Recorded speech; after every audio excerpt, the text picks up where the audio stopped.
ফ্যাসিবাদকে কায়েমের জন্য নানা ধরনের সুড়সুড়ি দেওয়ার চেষ্টা করা হয়েছে। জয় বাংলা স্লোগান দিয়ে পুলিশের উপর আঘাত করা হয়েছে। পরাজিত আওয়ামী ফ্যাসিবাদ তারা বসে নেই, তারা পার্শ্ববর্তী দেশে পালিয়ে গেছে বটে, কিন্তু তাদের কালো টাকা আর অবৈধ অস্ত্র নানাভাবেই তারা কাজ করছে।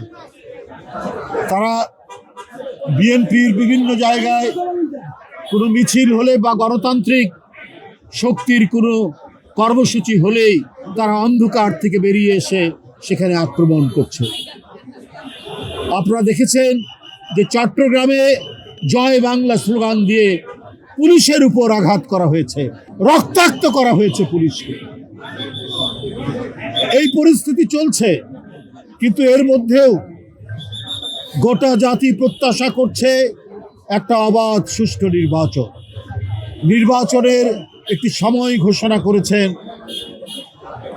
প্রধান উপদেষ্টা ডক্টর মোহাম্মদ ইউনূস এবং শিডিউল ঘোষণার জন্য নির্বাচন কমিশনকে চিঠি দেওয়া হয়েছে। কিন্তু মনে হচ্ছে এই নির্বাচনকে নিয়েও অনেকে নানা ধরনের কূটকৌশলের আশ্রয় নিয়ে ষড়যন্ত্রের মধ্যে লিপ্ত আছে। আমরা যাদেরকে বারবার দেখেছি এই আওয়ামী ফ্যাসিবাদকে, তারা নানা কারণে নানা অজুহাত সৃষ্টি করে তাদের হাতকে শক্তিশালী করেছিল।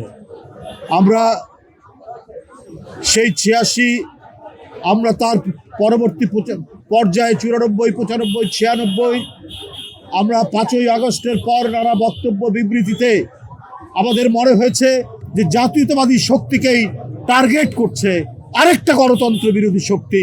তারা নানাভাবে নানা কায়দায় ধর্মের নামে এই সমস্ত বিভ্রান্তিমূলক কথাবার্তা বলছে।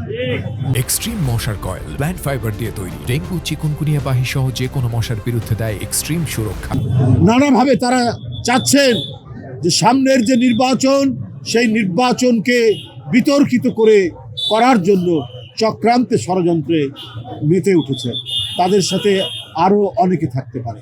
বন্ধুরা আমার, আবার কথা হচ্ছে আমরা একটা আদর্শের জন্য লড়েছি, আর এই আদর্শ কায়েম করার জন্য আমাদের নেত্রী দেশনেত্রী বেগম খালেদা জিয়া এবং আমাদের ভারপ্রাপ্ত চেয়ারম্যান আপোষহীন লড়াই করেছেন, জাতিকে উদ্বুদ্ধ করেছেন, বিএনপির নেতা কর্মীদেরকে আত্মদানে উদ্বুদ্ধ এবং প্রেরণায় তাদেরকে উজ্জীবিত করে মাঠে নামিয়েছেন। আমাদের ডানে বামে সামনে পিছনে আমরা কে প্রভু আছে আমরা দেখিনি। আমরা চেয়েছি আমাদের স্বাধীনতা অক্ষুণ্ণ থাক, আমাদের সার্বভৌমত্ব টিকে থাক, আমরা আমাদের কথা বলার স্বাধীনতা তথা গণতন্ত্র ফেরত পাই। আর এই জন্য শিশু, বাচ্চা, এই জন্য তরুণ, কিশোর সহ ছাত্র জনতার উত্তাল ঢেউ এবং তাদের প্রাণের উৎসর্গের মধ্যে দিয়ে 5ই আগস্ট। এরপরেই আমরা দেখেছি আবারও নানা ধরনের কথায় ফ্যাসিবাদকে কায়েমের জন্য নানা ধরনের সুড়সুড়ি দেওয়ার চেষ্টা করা হয়েছে।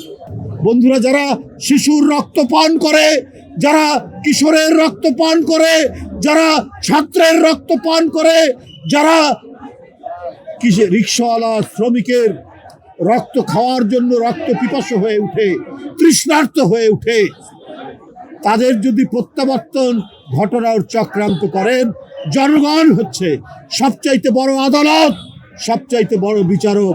তারাই বিচার করবে যে কারা এই ফ্যাসিবাদের সহযোগী হয়ে আবার নতুন করে কাজ করার চেষ্টা করছে। বন্ধুরা আমার, আমরা অন্তর্বর্তীকালীন সরকারকে বলতে চাই, নানাভাবেই আইন শৃঙ্খলার পরিস্থিতি অবনতি ঘটানোর চেষ্টা করা হবে।